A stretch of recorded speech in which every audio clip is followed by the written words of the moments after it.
I thought I had the perfect life. A beautiful home, a successful career, and a wife I trusted with everything I had. But that illusion shattered the day I came home early for lunch. I found my wife, Elaine, in our bathtub with our neighbor, Dave. Most men would have screamed. Most men would have kicked down the door. I didn't. Instead, I locked him inside, picked up the phone, and called Dave's wife. I told her, "Come over now. There is something you need to see." What happened next wasn't just a confrontation. It was a masterclass in patience and revenge. Welcome back to Inspiration Seeker. If you believe that cheaters eventually get exactly what they deserve, hit that subscribe button, like this video, and drop a comment saying Team Justice below. Trust me, you won't want to miss how this ends. Now, let me tell you how I turned the worst day of my life into my greatest victory. My name is Gerald, and for the last 15 years, I've worked as a residential architect here in Seattle. In my line of work, precision is everything. A single miscalculation in the foundation can bring the whole structure crashing down. I used to think I had the same precision in my personal life. I had been married to Elaine for 7 years, to the outside world, and honestly, even to myself, we were the picture of suburban bliss. We live in a house I had designed myself, a modern, sprawling structure with floor-to-ceiling glass walls that offered a panoramic view of the pine trees surrounding us. The concept was transparency. I wanted a home that had nothing to hide. Looking back, the irony is almost painful. It was a Tuesday in late October, the kind of gray, drizzly day that Seattle is famous for. I had left the house at 7 a.m. sharp, heading to a crucial meeting with a developer downtown. I was about 20 minutes into my commute when I felt a sudden pit in my stomach. I reached for my briefcase and realized I had made a rookie mistake. The blueprints for the Miller project, the most important roll of drawings I needed for presentation, were sitting on the granite island in our kitchen. I cursed under my breath, found the nearest exit on the freeway, and turned my car around. I didn't call Elaine to tell her I was coming back. I didn't think I needed to. She usually spent her mornings at a yoga class or running errands, so I assumed the house would be empty. I just wanted to grab the files and get back on the road. As I turned onto our quiet cul-de-sac, the rain began to pick up. That's when I saw it. Parked about 3 houses down from my driveway, tucked partially behind a large hedge, was a bright red convertible. It belonged to Dave, our neighbor from across the street. It struck me as odd immediately. Dave was a show-off. He usually parked that car right in the center of his own driveway for everyone to admire. Why was it parked down the street, almost hidden? I pulled into my own driveway, turned off the engine, and stared at the house. My masterpiece. It stood silent and majestic in the rain. But for the first time since I built it, it didn't feel welcoming. It felt like a trap. I slipped my key into the lock and twisted it slowly, more out of habit than any real intent to be stealthy. When the door clicked open, I stepped into the foyer. The house was usually filled with the low hum of the HVAC system or the distant sound of traffic, but today it was eerily silent. I shook off my wet umbrella and headed straight for the kitchen island. Sure enough, there were the blueprints, right where I had left them. I grabbed the roll, relieved that my mistake hadn't cost me too much time. I was about to turn around and walk back out the door when I heard it. It started as a faint splashing sound, echoing down from the second floor. The acoustics in a house with this much glass and tile are unforgiving. Sound travels fast and clear. I froze, clutching the blueprints. Then came the laughter. It was a high, giddy giggle that I knew better than my own breathing. It was Elaine. A wave of confusion washed over me. Why was she home? And why was she in the master bath at 10 a.m. on a Tuesday? I took a step toward the staircase, intended to call out her name, perhaps to surprise her. But the words died in my throat before I could speak. A second voice joined hers. It wasn't the television, and it certainly wasn't me. It was a deep baritone rumble, a man's voice. "You're bad, you know that?" The voice said, followed by another splash of water. My blood ran cold. I knew that voice. I had heard it at block parties, at barbecues, and over the fence while doing yard work. It was Dave. My heart began to hammer against my ribs, so hard I thought it might crack them. The logical part of my brain tried to find an innocent explanation. Maybe it was fixing a leak. Maybe it was an emergency. But the gut instinct, that primal warning system we all have, was screaming the truth. I dropped the blueprints on the counter. They didn't matter anymore. I began to creep up the floating staircase, careful to avoid the third step that always creaked. Every step felt like walking through quicksand. By the time I reached the landing, the sounds were unmistakable. The master bedroom door was wide open. I moved like a ghost across the hardwood floor until I reached the doorway of the master bathroom. The door was slightly ajar, leaving a 3-inch gap. I peered through the crack, and my world disintegrated. There, in the oversized jacuzzi tub I had installed for our anniversary, sat Elaine and Dave. The room was thick with steam. They were waist-deep in bubbles, looking relaxed, comfortable, intimate. But what made my hands shake with sudden, violent rage wasn't just the nudity. It was what Dave was holding. In his hand was a crystal glass filled with dark red liquid. They weren't just cheating on me.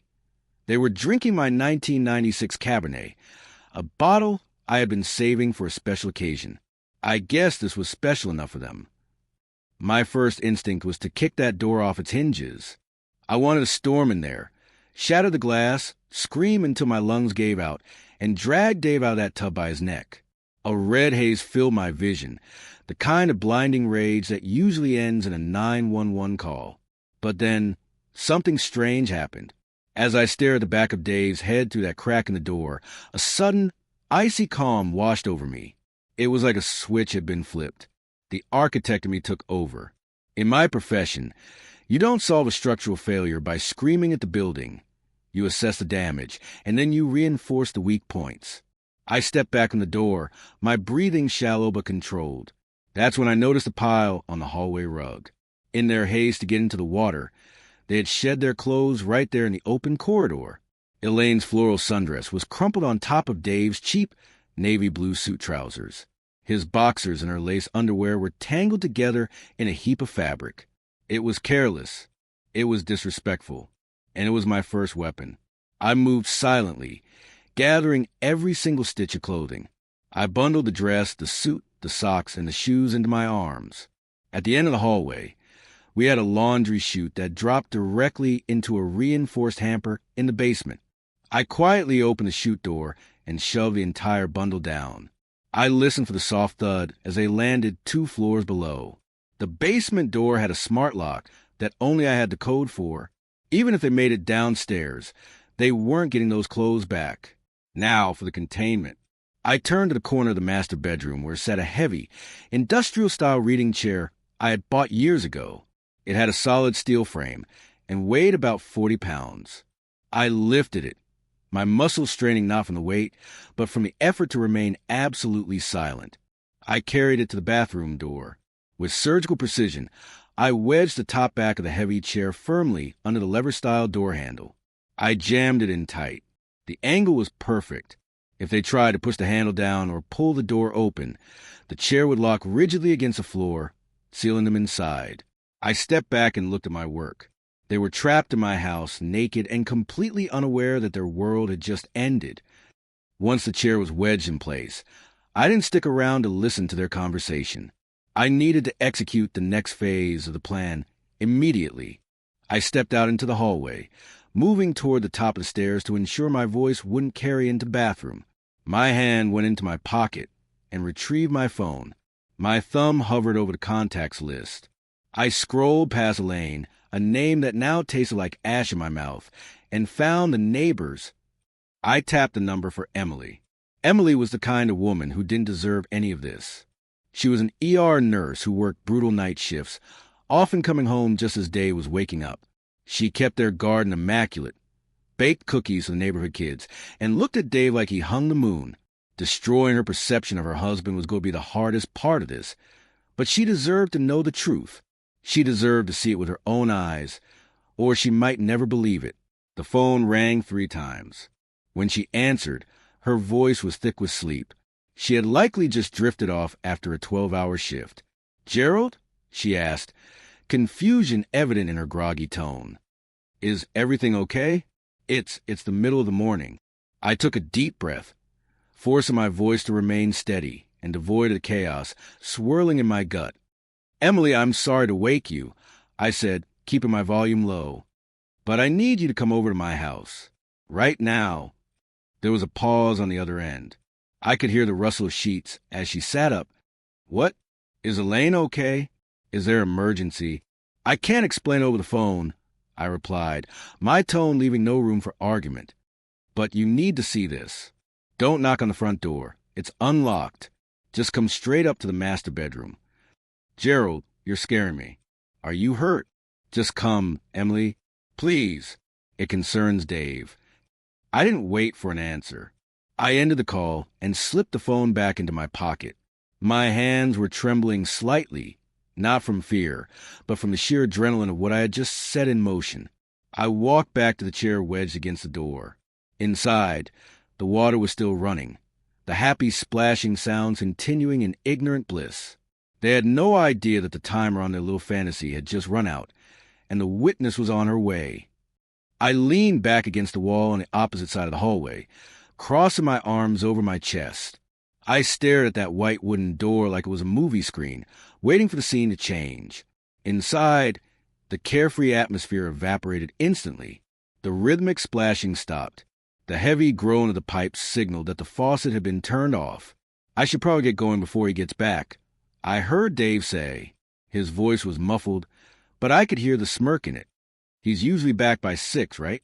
"Don't worry about him," Elaine replied, her voice soft. Then I heard the wet slap of feet on tile. The lock on the handle clicked as she tried to turn it.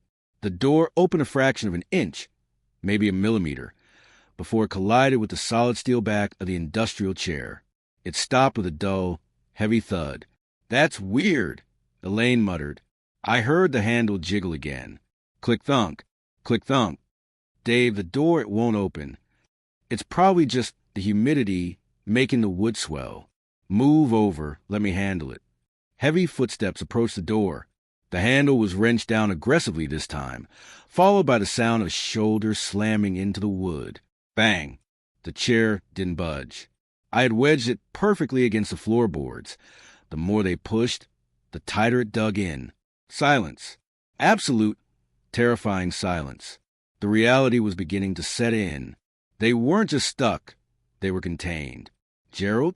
Elaine's voice came through the wood, trembling. It was small, fragile, stripping away all the arrogance she had shown just moments ago. "Gerald, are you out there?" I didn't answer immediately.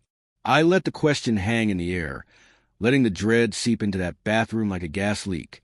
I wanted them to sit with the realization that their privacy was gone. "Open the damn door, buddy," Dave yelled, his bravado returning, though it sounded thin and panicked. He pounded on the wood with his fist. "This isn't funny. It's not what it looks like. We were just checking the water pressure." I finally spoke. My voice was calm, level, and terrifyingly polite. "Save the creativity for your wife, Dave. It looks exactly like what it is. And I wouldn't try to break that door down if I were you. You're trapped. And judging by the pile of clothes I just dropped down the laundry chute, neither of you is decent enough to come out yet anyway. So sit tight. We're waiting for a guest." It took less than 10 minutes, the front door downstairs to creak open, but standing in that hallway, it felt like a lifetime. Inside the bathroom, the frantic whispering had turned into a tense, suffocating silence. They were listening, just like I was. I heard light, hurried footsteps rushing up the staircase. Emily appeared at the top of the landing, breathless and disheveled. She had thrown a trench coat over her pajamas and shoved her feet into unlaced sneakers. Her hair was messy from sleep, and her eyes were wide with mixture of confusion and fear. She froze when she saw me. I wasn't yelling. I wasn't throwing things. I was simply leaning against the wall, arms crossed, staring at the barricaded door. The scene was bizarre enough to stop anyone in their tracks. A grown man in a suit standing guard over a bathroom door wedged shut with a heavy armchair. "Gerald?" she whispered, walking slowly toward me. "What is going on? Why is there a chair against the door?" I didn't answer her immediately. I pushed myself off the wall and took a step toward her.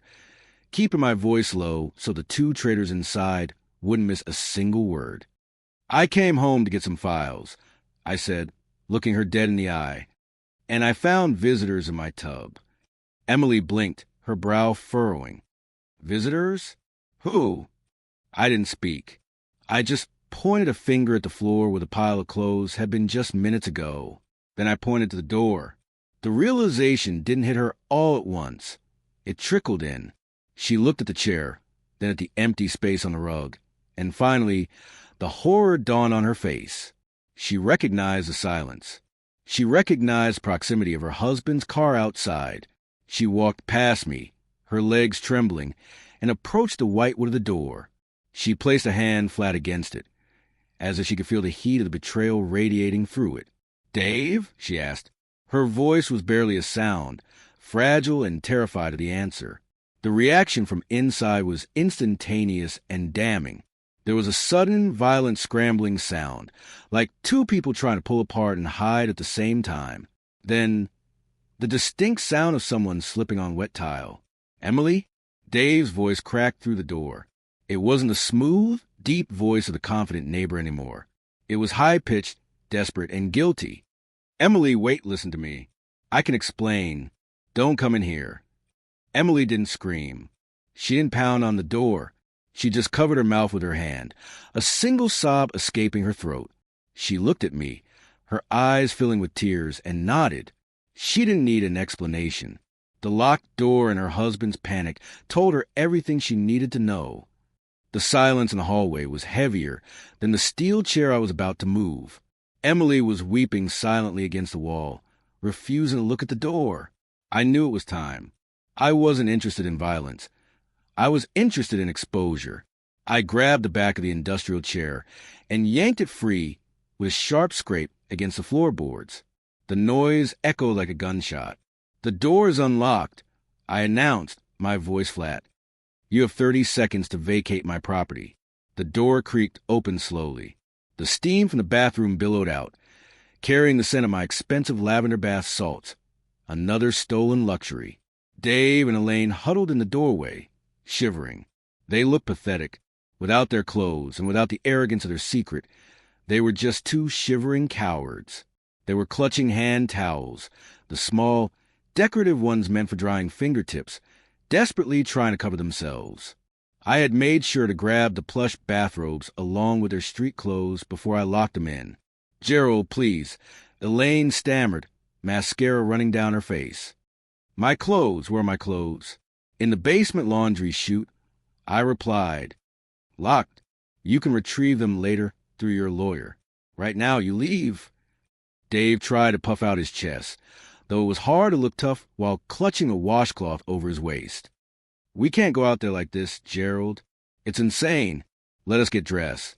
"You didn't seem to mind being naked in my house 10 minutes ago," I said coldly. "But you're right. It is a bit dark in here." I reached out to the smart home control panel on the wall. I pressed a button labeled Master Open. Instantly, the motorized blinds on the floor-to-ceiling glass walls began to rise with mechanical whir.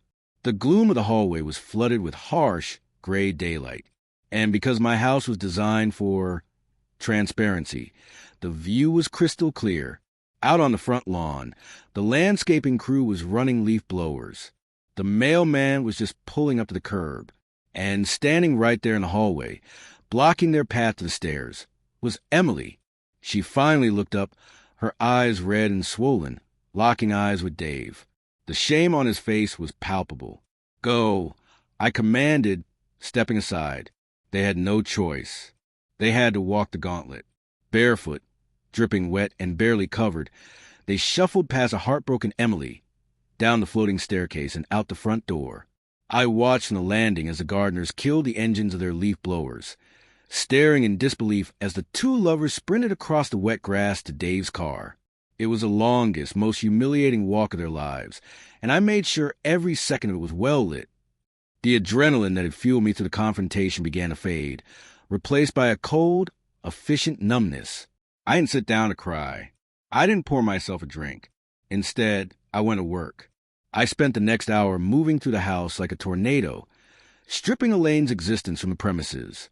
I pulled her clothes from the walk-in closet, cleared her cosmetics from a vanity, and swept her framed photos off the mantel. I jammed everything into 3 large suitcases and dragged them out to the front porch. I changed the code on the smart locks and disabled her garage door opener. By the time a taxi pulled up to the curb 2 hours later, the fortress was secured. Elaine stepped out of the cab. She was wearing an oversized sweatshirt and sweatpants, likely borrowed from Dave or purchased at a nearby convenience store. Her hair was still damp, and her eyes were red. She walked up the driveway, reaching for the door handle, but it stayed locked. She knocked, tentatively at first, then harder. I opened the door, but I stood squarely in the frame, blocking her entry. "Gerald," she choked out, reaching for my hand. I pulled back as if she were radioactive. "Baby, please, let me come inside. We need to talk about this. You're overreacting." "There is nothing to talk about," I said, kicking the largest suitcase toward her. "Your things are here. Anything I missed, I'll have a courier send to your mother's house. Do not come back here." She looked at the suitcase, then up at me, a look of genuine shock on her face. "You can't just throw me out. This is my house, too. It was one mistake, Gerald. One moment of weakness in 7 years. Doesn't that count for anything?" I leaned in close, my voice low and hard. "A mistake is forgetting to pick up milk, Elaine. A mistake is leaving the lights on. Stripping naked and climbing into my bathtub with a neighbor isn't a mistake. It's a series of choices. And the only mistake you made was thinking I was too stupid to find out." I slammed the door in her face and threw the deadbolt. I watched on the security camera monitor as she stood there for a minute, screaming at the wood, before finally dragging her suitcases down the driveway. Later that evening, I saw activity across the street. Emily wasn't screaming or making a scene. She was simply loading boxes into the back of her SUV. She left Dave standing in his driveway, looking small and defeated, as she reversed out and drove away without looking back. That night, my house felt massive and empty. The silence was deafening, but for the first time in a long time, the air felt clean.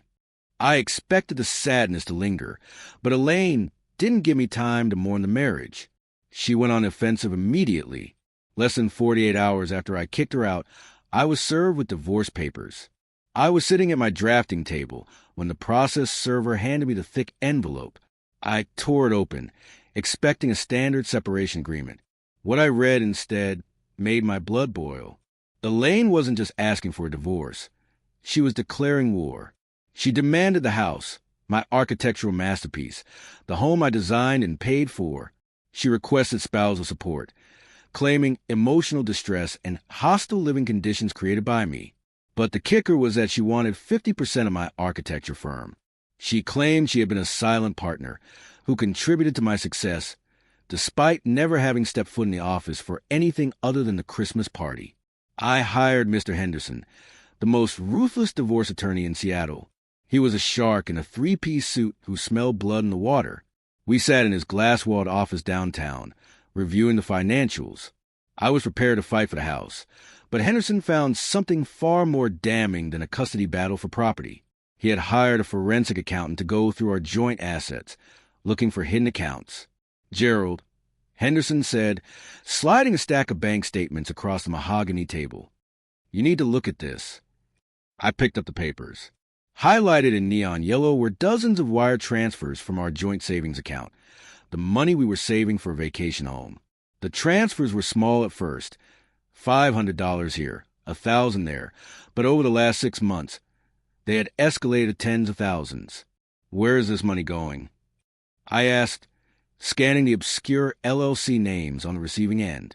"Not where," Henderson corrected. "To whom?" He dropped a second file on top of the first. It was a background check on Dave. It turns out my neighbor wasn't just a bad husband. He was a degenerate gambler. The LLCs were shell companies linked to online offshore casinos and, more worryingly, a local loan shark operation. The realization hit me like a physical blow. Elaine wasn't just sleeping with Dave because she was bored or lonely. She was bankrolling him. She had been stealing from me, from my hard work, my late nights, my stress, to pay off her lover's gambling debts so his legs wouldn't get broken. The betrayal had just evolved from a crime of passion into a federal crime of fraud. I didn't want to drag Emily further into the mud, but Mr. Henderson insisted. He explained that since Dave and Elaine were now technically co-conspirators in financial fraud, our divorce cases were inextricably linked. If we wanted to bury them, we needed to coordinate our attack. I called Emily and asked if she would meet me. She agreed, sounding just as exhausted as I felt. We met at a small, nondescript coffee shop near the waterfront, a place far enough from our neighborhood to avoid prying eyes. When she walked in, she looked different. The panic from the hallway was gone, replaced by a weary, hardened resolve. She wasn't wearing her nurse's scrubs. She was dressed in a sharp blazer, clutching a file folder to her chest like a shield. We didn't start with small talk. There was no, "How are you holding up?" because we both knew the answer was terrible. I slid the forensic accounting report across the table to her. I watched her eyes widen as she scanned the rows of highlighted wire transfers, money stolen from my family to pay for her husband's addiction. "I knew he gambled," Emily said, her voice trembling slightly as she traced the numbers with her finger. "But I thought it was poker nights with the guys. I didn't know he was 6 figures in the hole." She looked up at me, her eyes flashing with a sudden, sharp anger. "He told me he lost his job because of layoffs. He's been lying to me about everything." "They both have," I replied. "But this paper trail is our weapon. If we combine what I know about the money with what you know about their timeline, we don't just win these divorces. We destroy their credibility." Emily opened her own folder. Inside were credit card statements she had dug out of the trash, charges for hotels, dinners, and business trips that matched the dates Elaine was supposedly at yoga retreats. We spent the next 2 hours cross-referencing our lives. It was painful, piecing together the map of their betrayal, but it was also empowering. For the first time since that Tuesday morning, I didn't feel like a victim. I felt like a general planning a siege. We didn't hold hands. We didn't flirt. This wasn't a romance. It was a war council. As we finished our coffee, Emily looked at me with a steely determination that matched my own. "They think they can bully us," she said, closing the folder with a snap. "Let's show them they picked the wrong people to betray." We shook hands across the table. We named our strategy Operation Clean Slate. The goal was simple: total legal and financial victory. No settlements. No mercy. You might think that having the truth on your side makes the legal battle easy. It doesn't. In the American legal system, the truth is often just a line item. Perception is everything, and Elaine and Dave knew exactly how to manipulate perception. Realizing they were cornered by the financial evidence, they didn't surrender. Instead, they launched a scorched earth campaign designed to destroy my character before the case ever went to trial. It started with whispers in our social circle, but quickly escalated to formal accusations. Elaine filed motions claiming I was emotionally volatile and controlling. She spun the narrative of the locked bathroom door not as a husband catching cheaters, but as a deranged man imprisoning his terrified wife. Suddenly, I wasn't a victim of infidelity. I was painted as a domestic tyrant. It was a lie, a disgusting, calculated lie, but mud sticks, especially in a small community. The blowback hit my professional life harder than I expected. The Miller Project, the massive development I had been working on the morning I caught them, was suddenly put on hold.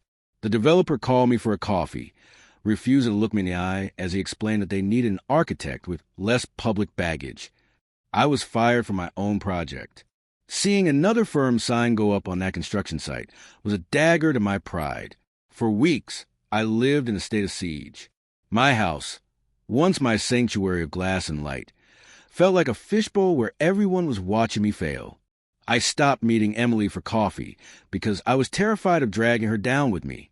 I spent my nights sitting in the dark living room, staring out at the rain-soaked trees, nursing a glass of whiskey. I felt entirely alone. The legal bills were mounting, my reputation was in tatters, and the woman I had loved for 7 years was actively trying to destroy me. I remember one specific Tuesday night. exactly 1 month after the incident. I sat there with the settlement papers in front of me. Elaine's lawyer had offered a deal. I give her the house, and she drops the abuse allegations. My hand hovered over the pen. I was tired. I was broken. I just wanted it to stop. I almost signed it. I almost let them win just to buy back my peace of mind. It was the darkest moment of my life, the moment the hero almost quits the journey. I didn't sign the papers that night. Some instinct, perhaps the same one that told me to come home early that Tuesday, stayed my hand. Instead of surrendering, I decided to purge. If I was going to lose everything, I wanted to catalog exactly what I was losing. I went down to the study to box up old tax records and electronics, intending to wipe the hard drives before the lawyers got involved. Buried at the bottom of a plastic bin filled with tangled cables and old chargers, I found it.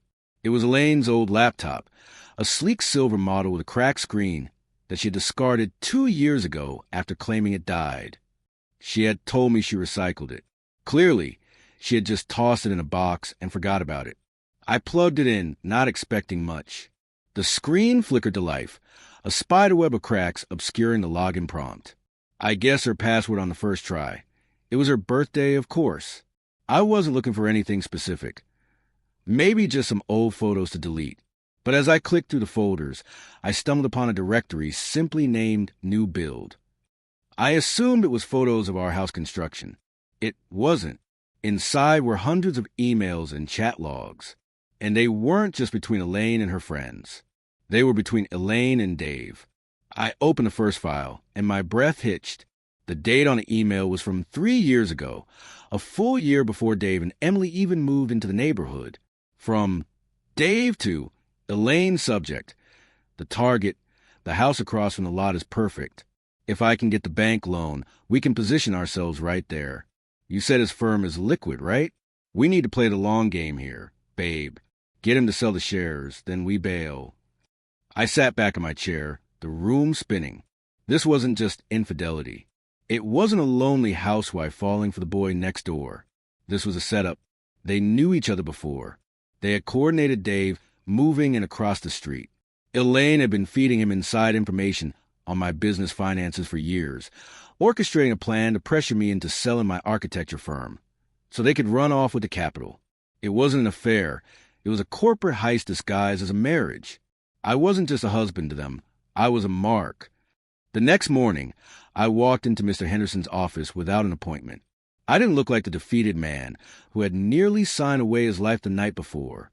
I placed the silver laptop on his mahogany desk and said 3 words: the nuclear option. We didn't wait for a trial. Henderson called for an emergency deposition. The strategy was simple: ambush. We walked into that conference room with a confidence that unnerved them. Elaine sat there, looking smug, flanked by her attorney who was still pushing the narrative of my abusive behavior. Dave was there too, subpoenaed as a witness, looking arrogant in a suit that I now knew was bought with my money. They started the meeting by listing their demands again. I let them finish. I let them dig their hole as deep as possible. Then, Henderson connected the laptop to the room's projector. Before we discuss settlement, Henderson said, his voice dangerously low, we'd like to review Exhibit A. The screen lit up. The email chain from 3 years ago, the target subject line, appeared in high definition on the wall. The silence in that room was violent. I watched the blood drain from Elaine's face. It happened in slow motion. Her smugness vanished, replaced by a look of sheer, unadulterated terror. She looked at Dave, but he wasn't looking at her. He was staring at the screen, his mouth slightly open, realizing he had left a digital fingerprint on a crime scene. This isn't a divorce case anymore, Henderson announced, sliding copies of the racketeering statutes across the table to their stunned lawyer. This is a federal fraud investigation. You didn't marry my client. You conspired to defraud him. And we have the timeline, the bank transfers, and the premeditated intent in your own writing. Elaine's lawyer, realizing he'd been defending professional con artists, closed his folder. He whispered something to Elaine, shook his head, and actually pushed his chair away from her. The abuse allegations evaporated instantly. You can't claim emotional distress when you've been plotting a heist for 3 years. The judge's ruling a week later was the sweetest sound I have ever heard. Not only was the prenuptial agreement enforced, but because of the fraud, the judge annulled any claim Elaine had to the house or the firm. She was ordered to pay restitution for funds stolen, meaning she left that courtroom with massive debt instead of a payday.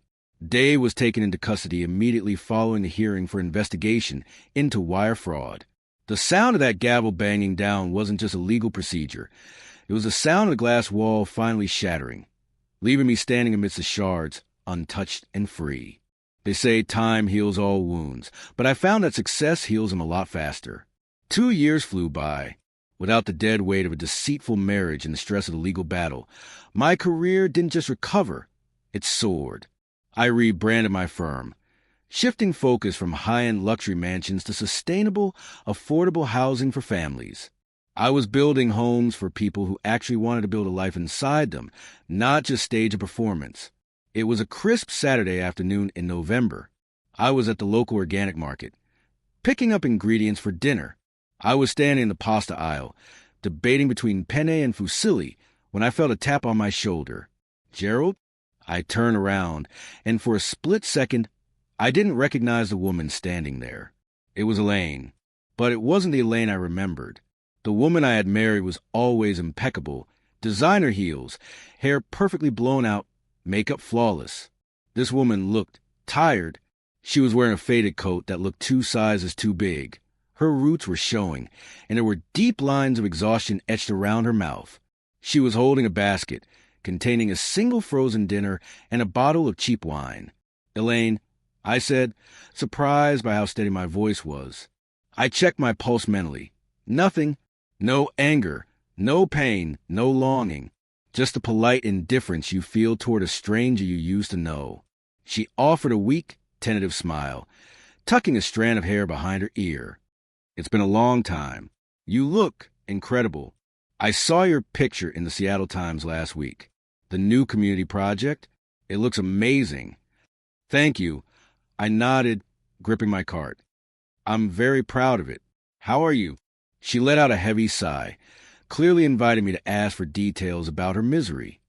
"Oh, surviving. Dave and I, well, that didn't last long after the trial. Turns out he isn't much fun when he's broke and facing probation." She stepped a little closer, her eyes searching mine for any flicker of the old flame. "I miss this neighborhood, Gerald. I miss us. I was thinking, maybe we could grab a coffee?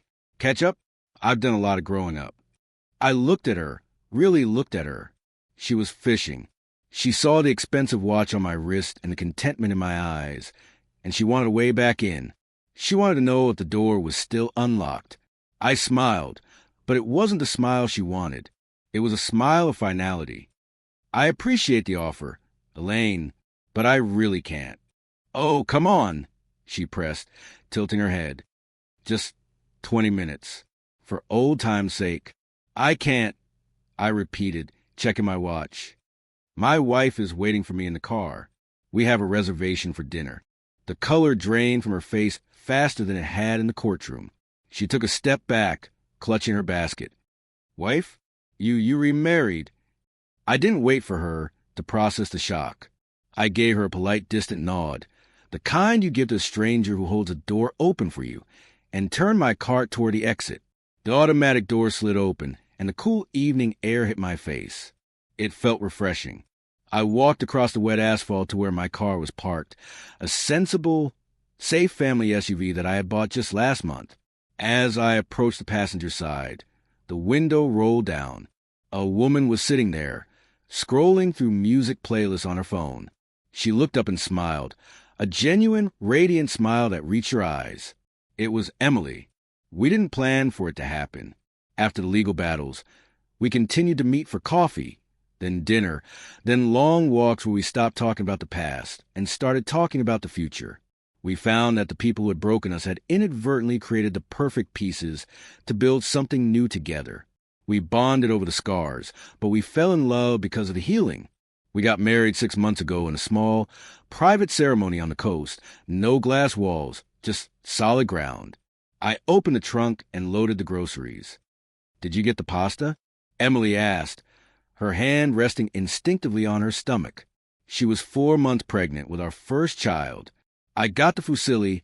I grinned, getting into the driver's seat and leaning over to kiss her. And I ran into someone from the old neighborhood. Emily paused, looking at me. She didn't look scared or insecure. She just squeezed my hand. "Is everything okay?" "Everything is perfect," I replied. I started the engine and put the car in reverse. As we pulled out of the parking lot, I glanced in the rearview mirror one last time. Elaine had walked out of the store. She was standing on the curb in the drizzle, clutching her frozen dinner, watching us drive away. She looked small, lonely, and incredibly bitter. She had blown up 2 lives to find happiness, and ended up with nothing. We had lost everything, and ended up with it all. I turned my eyes back to the road, and to the beautiful woman sitting next to me. I didn't feel a surge of anger. I didn't feel the need to honk or gloat. I just felt peace. I realized then that I had already won. The best revenge wasn't destroying them in court, though that was satisfying. The true revenge was being happy without them. I reached over, took Emily's hand, and drove us home. Looking back, I realized that the glass wall house I built wasn't just a home. It was a metaphor for my old life. It was beautiful to look at, impressive to others, but ultimately, it offered no protection. It was fragile. It shattered the moment real pressure was applied. I heard through the grapevine recently that the house was sold again. Elaine lost it to the bank, and now strangers live there. I hope they find happiness in it, but I don't envy them. I don't need a mansion to feel successful anymore. I have a modest home filled with messy toys, the smell of home-cooked meals, and a trust that is bulletproof. People often ask me if I hate Elaine and Dave for what they did. The honest answer is no. Hate takes energy. It takes time. And quite frankly, they aren't worth the investment. In a strange, twisted way, I'm almost grateful to them. If they hadn't been so greedy, if they hadn't been so careless, I would still be living a lie. I would be sleeping next to a woman who saw me as a target, not a partner. Because of their betrayal, I found the truth. I found my spine. And most importantly, I found Emily. Sometimes, the worst thing that happens to you is actually the best thing that happens to you. You just have to survive the storm to see the rainbow. I didn't just survive, I thrived. And as for the cheaters, well, they learn the hard way that when you burn bridges, you better make sure you know how to swim. Thank you for listening to my story. It wasn't easy to relive, but I hope it serves as a reminder that the truth always comes out eventually. Now, I want to hear from you. If you walked in and found your partner in that bathtub, what would you have done? Would you have locked the door like I did? Or would you have handled it differently? Let me know your thoughts in the comments below. If this story satisfied your need for justice, please hit that like button. It really helps the channel. And if you haven't already, make sure to subscribe to Inspiration Seeker and turn on the notification bell. We share stories of resilience, karma, and triumph every single week. Remember, sometimes you have to lose a life you thought you wanted to find the life you actually deserve. This is Gerald, signing off. Stay strong and stay inspired.